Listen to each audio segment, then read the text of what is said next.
Hi hello నమస్తే JNB మీడియాకి స్వాగతం సుస్వాగతం. ప్రతిరోజు ఎలాగైతే బిగ్ బాస్ అప్డేట్స్తో మీ ముందుకు వస్తానో, బిగ్ బాస్ తాజా అప్డేట్స్తో మీ ముందుకు వచ్చాను. మీ జనగాం భాస్కర్.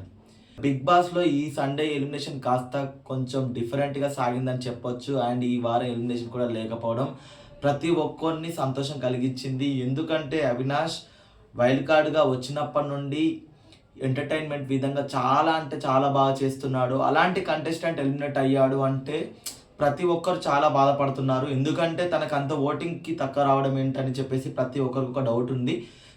కానీ అవినాష్ ఎలిమినేట్ కాకపోవడం కూడా ప్రతి ఒక్కరిని సంతోషం కలిగించింది. ఇక్కడ ఎవిక్షన్ ఫ్రీ పాస్ నబీల్ వాడడం వల్ల అవినాష్ సేవ్ అయిపోయాడు. అవినాష్ సేవ్ అయిపోవడం అనేది ప్రతి ఒక్కరు హర్షం వ్యక్తం చేస్తున్నారు. ఎందుకంటే నబీల్‌కి ఎవిక్షన్ ఫ్రీ పాస్ రావడానికి ఒక కారణం అవినాష్ కూడా కావచ్చు. ఎందుకంటే అక్కడ గేమ్ పరంగా తనకు హెల్ప్ చేశాడు. ఇక్కడ యష్మి కానీ అవినాష్ కానీ వీళ్ళిద్దరిలో ఎవరు వచ్చినా నబీల్ వాడదాం అనుకున్నాడు. ఇక్కడ అదే జరిగింది. ఇక్కడ అవినాష్ ఫైనల్ వరకు రావడము, అక్కడ తను ఎలిమినేట్ అయ్యే ఛాన్సెస్ ఉన్నాయని చెప్పేసి తిను గమనించి, ఎందుకంటే తేజకి లాస్ట్ వీక్లో మదర్ సెంటిమెంట్, అక్కడ ఫ్యామిలీ సెంటిమెంట్ అనేది చెప్పేసి వర్కౌట్ అయ్యి టేస్టీ తేజకి ఓట్లు ఎక్కువ పడ్డాయి చెప్పేసి అనుకోవచ్చు.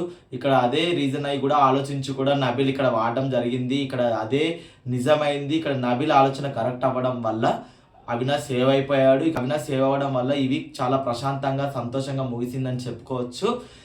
ఇక ఈ వారం నామినేషన్స్ పరంగా చూసుకున్నట్లయితే పాత కంటెస్టెంట్స్ని తీసుకొచ్చి వీళ్ళని నామినేట్ చేయమని చెప్పారు. ఒక్కొక్కరిని ఇద్దరు నామినేట్ చేయాలని చెప్పేసి ఆప్షన్ ఇచ్చేసి అక్కడ చెప్పడం జరిగింది. ఇక నైట్ ప్రోమో చూసుకున్నంత వరకైతే సోనియా హౌస్లోకి రావడం, సోనియా ఒక్కొక్కరిని రఫ్ ఆడించడం జరిగినట్టుగా కనిపించింది. ఇక్కడ సోనియా ఫస్ట్ రాగానే ప్రేరణని నామినేట్ చేయడం, ఇక్కడ నువ్వు వచ్చావమ్మ తల్లి చెప్పక్క అని చెప్పేసి ప్రేరణ అనడము, చెప్పు చెల్లి అనడము, నువ్వు సిస్టర్ కాదని మళ్ళీ ప్రేరణ అనడము, అక్కడ వాళ్ళిద్దరి మధ్య వాగ్దానం జరిగినట్టుగా కూడా కనిపించింది. అక్కడ వాళ్ళిద్దరి మధ్య గొడవ కూడా చాలా హైలైట్ అయినట్టుగా చూపించింది. సోనియా చాలా ఫైర్గా ఉన్నట్టుగా అనిపించింది. అండ్ దీంతో పాటు రెండో నామినేషన్ నిఖిల్ని చేసినట్టుగా కనిపించింది. నిఖిల్ని చాలా ఫైర్గా చేసినట్టు కనిపించింది. నీ వల్లే నేను బ్యాడ్ అయ్యాను, ఇక నువ్వు చాలా సీక్రెట్గా ఆడుతున్నావు, నువ్వు గేమ్ పరంగా ప్రతి ఒక్కరిని వాడుకుంటున్నావు అని చెప్పేసి సోనియా అనడం జరిగింది. అక్కడ నిఖిల్ నేను అలా చేయలేదు, అక్కడ తను వచ్చింది నేను తన హైడ్ చేశానని చెప్పేసి యష్మిని హైడ్ చేశానని చెప్పడము, అక్కడ యష్మి నేను వెంట పడ్డానా, నేను హైడ్ చేశాను, నీ వల్ల నేను బ్యాడ్ అవుతున్నా అని చెప్పేసి యష్మి ఫైర్ అవ్వడం జరిగింది. ప్రోమో చూసుకున్నట్లయితే చాలా అంటే చాలా గట్టిగా కనిపించినట్టు కనిపించింది. ఈ ప్రోమో పరంగా ఈ ఎలిమినేషన్ ఈ గత 10 వారాలుగా జరిగిన ఎలిమినేషన్స్తో పోలిస్తే ఈ ఎలిమినేషన్ చాలా కొత్తగా ఉంది, చాలా ఫైర్గా ఉందన్న ఫీలింగ్ అయితే ప్రతి ఒక్కరికి అనిపించింది.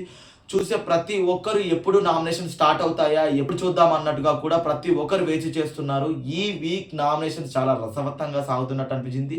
అండ్ అలాగే హౌస్లోకి శోభా శెట్టి కూడా ఎంట్రీ ఇచ్చినట్టుగా కనిపించింది. శోభ లాస్ట్ సీజన్లో చాలా ఫైర్గా ఆడింది, చాలా నెగిటివిటీ తెచ్చుకున్నప్పటికీ చాలా ఆల్మోస్ట్ ఫైనల్స్ వరకు వచ్చినట్టుగా కనిపించింది. ఇక్కడ తన ఆట ఆడిన తీరు ప్రతి ఒక్కరు నెగిటివ్ తెచ్చుకున్నా కూడా చాలా ఫైర్గా ఆడింది. ఇక్కడ అదే ఫైర్ చూపించడానికి శోభా శెట్టి కూడా హౌస్లోకి ఎంటర్ అయినట్టుగా తెలుస్తుంది. ఇక ఈ వారం నామినేషన్స్ పరంగా చూసుకున్నట్లయితే నాకు తెలిసి హౌస్లో ఆల్మోస్ట్ అందరూ ఉండే ఛాన్స్ ఉంది, ఒక అవినాష్ తప్ప. అండ్ రోహిణి కూడా కొంచెం తక్కువ ఓట్లు పడే ఛాన్స్ ఉంది. ఎందుకంటే ప్రతి ఒక్కరూ ఈ వీక్లో చాలా నెగిటివిటీని తెచ్చుకున్నారు. ఇక మనం ఈ ప్రోమో వరకు అయితే సోనియా ఫైర్ అనేది చాలా గట్టిగా కనిపించింది. సో వేచి చూస్తూనే ఉండండి. మరికొన్ని తాజా అప్డేట్స్తో మళ్ళీ మీ ముందుకు వస్తూనే ఉంటాను. JNB media keep signing off.